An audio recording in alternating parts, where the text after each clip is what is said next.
Disturbing facts that will probably disturb you even if you're not easily disturbed. Part 63. This is a clip of a guy's pager exploding in his pocket. Apparently, there were hundreds of others with the exact same type of pager whose pants also exploded. Who still carries a pager?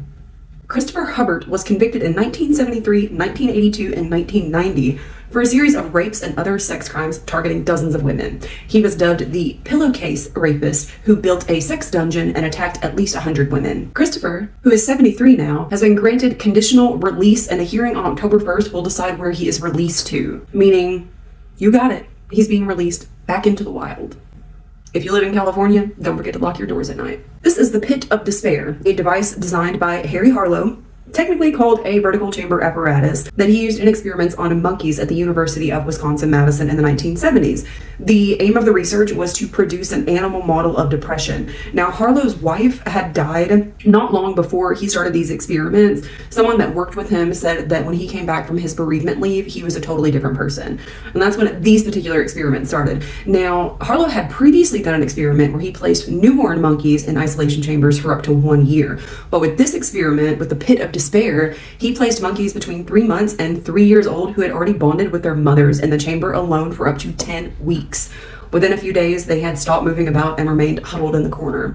Harlow also did an experiment to see how the monkeys' mothers would react to them after they had spent 10 weeks in the isolation chamber. They did not react in kind. He said something about, take the most horrible mother you've ever seen in your life and it will not come close to what those monkeys did to their own offspring. He talks of one instance where the mother monkey held the baby down and chewed off its fingers and toes. 2 of his subjects ended up starving themselves to death, but he still did not think that he had captured depression correctly. Kaylee Jade Priest was 3 years old when she was beaten to death by her mother and her mother's boyfriend in 2020. The reason?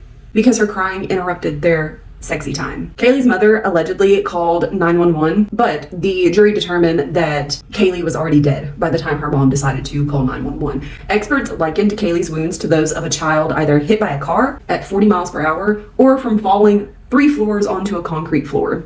Both adults were convicted of manslaughter and each received 15 years in prison with the possibility of parole. One of history's most brutal execution methods is the Brazen Bow. The victim was locked inside a large bronze bowl and a fire was set underneath, heating the metal until the person inside slowly roasted to death.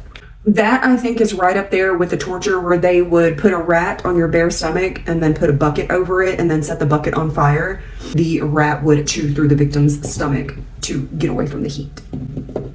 And you thought having to go to defensive driving class after getting a ticket was bad. Children with mental health or intellectual disabilities are 3 times more likely to be victims of sexual abuse than children without disabilities. The risk is even higher for children with disabilities who have behavioral disorders or language impairments. There was a boy I knew personally that was in the same grade as me that I rode the bus with that had always been super, super creepy. It came to light that he had locked one of the very severely mentally disabled girls in a broom closet and forced her to perform oral sex on him.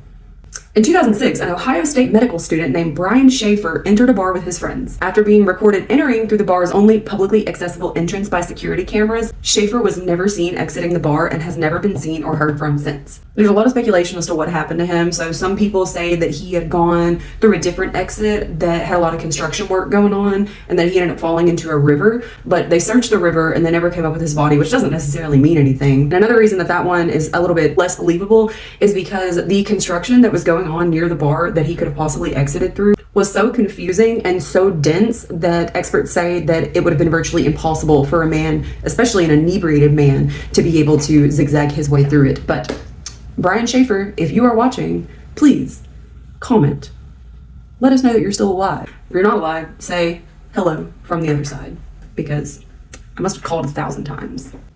Thanks for watching.